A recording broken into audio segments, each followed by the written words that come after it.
มาถึงเด้อโอ้เนาะเชิญขึ้นมาถึงงานมาซอยเสียมาลำเทาเด้อมาเด้อเจ้ามาล้มเสามีหางแก่เด้อ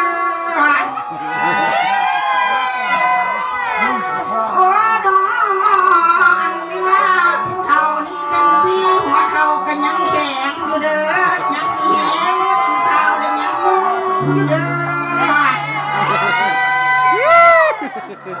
โอ้เนาะเห็นแล้วเป็นผู้เฒ่าจังสิตีพิษกันยังดังอยู่เด้อพี่น้องนางงเอ้ยโอ้เนาะเห็นแล้วเป็นผู้เฒ่าจังสิตีรำพังกันยังมวนอยู่เด้อคันฟังต้นกล้วยกันยังรบกันง่าย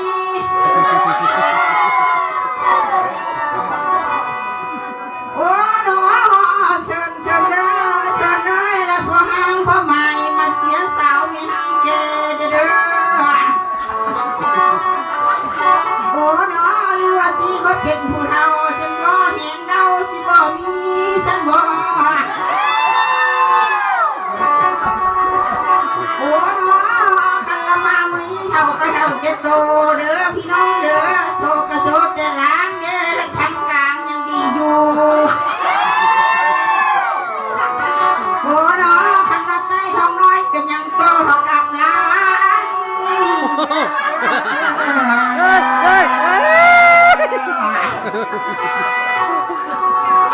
โอ้เนาะพี่น้องนางงเอ้ยมาทอนมาซอยเสียมาลำเดแก้มก็มีให้ดมอยู่เด้อนมก็มีให้คั้นของสำคัญก็มีให้เจ้าโอ้เนาะยังไงเด้ยังจะผักเทเวทำเจ้าเง่บุญจำ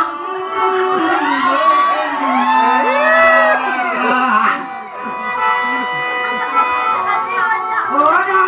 ะขอโทษเด้อหมอแคนเอ้ยหมอลำเอ้ยมามื้อนี้ได้มาพาคนสุขเจ้าเด้อโอ้เนาะคันละดดนานแล้วจังค่อยได้เห็นหน้าเนาะหลายวันจังได้จวบหลายพวกมือจังเห็นหน้าอยู่บางงานโอ้เนาะคันละงานมื้อนี้เป็นงานเลิกเมืองคุณน้อยพ่อคำมอนเพิ่นพัดเบิดบุญเสียจากเฮาไปแล้วโอ้เนาะเพิ่นพัดลาโลกนี้สิหนีศาสนาพุทธเนาะพ่อคำมอนเลยเจ้าลาสาวมนุษย์ไปสู่โคดงกวางโอ้เนาะพ่อคำมอนเลยคันละเริ่มเด็กตั้งเจ้าพัดด้วยเป็นนักเนาะพ่อเนาะคันว่าเจ้าพัดเจ็บไข้ไข้หลายมือก็บ่หายเนาะโอ้เนาะเจ้าพัดเจ็บไข้ไข้หลายวันก็บ่ช่วงเนาะพ่อคำมอนเนาะ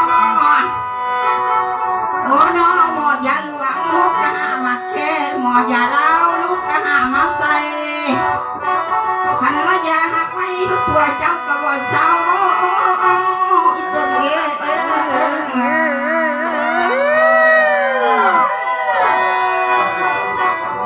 โอ้เนาะพ่อจูคำมอนเลยคันพ่อตายไปแล้วหัวหวยเพิ่นสิเบิ่งเด้เนาะนางให้หัวเพิ่นสิเยี่ยมลำคอยโอ้เนาะพ่อเอ้ยคันว่าใส่ลูกและเต้าบ่คือข้าวเจ้ายังอยู่แล้วเนาะมันไม่มาใส่ลูกและเต้าบ่คือจังเก็บกี้สิข้าวเจ้าอีบ่ยัง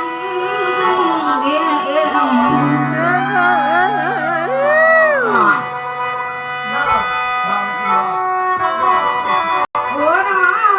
เอาไปไล่ก็บ่ได้หมอแคนเลยจักหน่อยนี้สิได้เจ้าลำมือก็เด้อหมอลำเอ้ยหมอแคนเอ้ย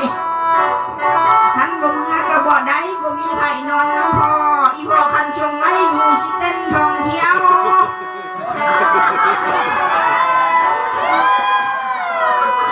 โอ้เนาะหมอแคนเอ้ยหมอลำเอ้ยเสียดายเด้เนาะเสียดายพบเทเวนเด้เนาะฉันไปเห็นแต่กี้เอาไปสิตั้งแต่โดน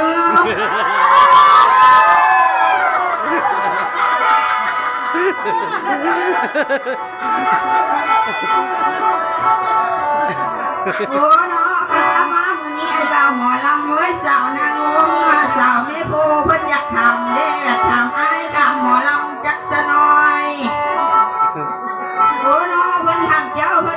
ทำหลายเพิ่งจะทำความแกล้งสิขอคิดควันไหลก็ได้หมอลำเลยโอ้เนาะสาวไม่พอเราจะทำข้าวเหนียวใส่ผงบุงสะเพาก็มีเจ้าอยู่บ่